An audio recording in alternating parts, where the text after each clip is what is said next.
কাঁঠালের বিচি দিয়ে খুবই সুস্বাদু ও লোভনীয় একটি শুটকি মাছের রেসিপি শেয়ার করব। শিখতে হলে সম্পূর্ণ ভিডিওটা দেখতে হবে, তাছাড়া কোনো বিকল্প নাই। এখানে আমি নিয়েছি শুটকি, পুঁটি শুটকি, রসুন, মরিচ, আলু, পেঁয়াজ, কাঁঠালের বিচি, কালাবাগুন। এরপরে আমি দিয়ে দিলাম পেঁয়াজ, দিয়ে দিলাম রসুন, ঠিক আছে। দিয়ে ভালো করে একটু ভেজে নিতে হবে ব্রাউন কালার হওয়া আগ পর্যন্ত।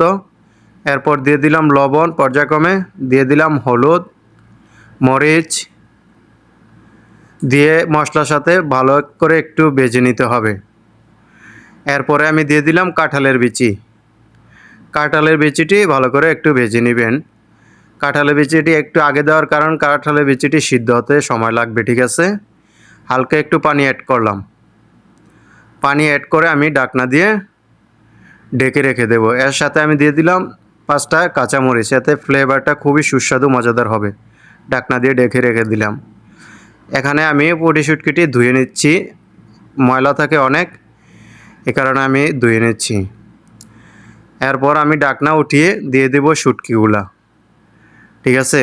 তো এইভাবে আপনারা শুটকিটা পর্যায়ক্রমে দিয়ে দিবেন। এইভাবে যদি আপনারা রেসিপিটা ফলো করে রান্না করতে পারেন, আল্লাহ খুবই সুস্বাদু ও মজাদার হবে। যদি ভালো লাগে থাকে আমার প্রবাসী রান্নাঘর পেজটাকে ফলো করে দিবেন। আমার ইউটিউব চ্যানেল মরিচ বাটা চ্যানেলটা সবাই সাবস্ক্রাইব করে পরে বেল আইকনটি বাজিয়ে দিবেন। শুটকিটি দেওয়ার পর আমি দিয়ে দিলাম আলু কুচি।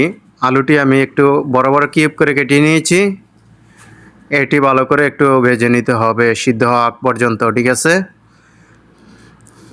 এরপরে আমি পর্যায়ক্রমে হালকা একটু পানি অ্যাড করব, ঠিক আছে, এতে করে আলুটা সিদ্ধ হবে। এরপরে ঢেকে রেখে দিলাম আরও 2 মিনিট, ঠিক আছে।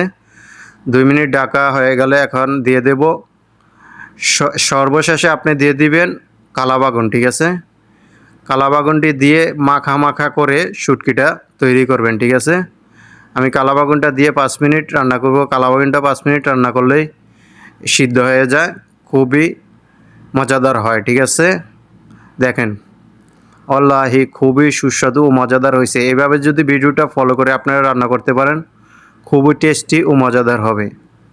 এভাবে আপনারা খাবারটা পরিবেশন করতে পারেন। সাথে যদি 3-4টা পোড়ামরিচ থাকে আর সাদা ভাত, আর খাবার আপনার গরু কিংবা খাসি মাংস ফেল করবে, ঠিক আছে। আপনারা এইভাবে খাবারটা রান্না করবেন, একবার ট্রাই করে দেখবেন। যদি খারাপ হয় আমাকে বলবেন, ঠিক আছে, কমেন্টে এসে।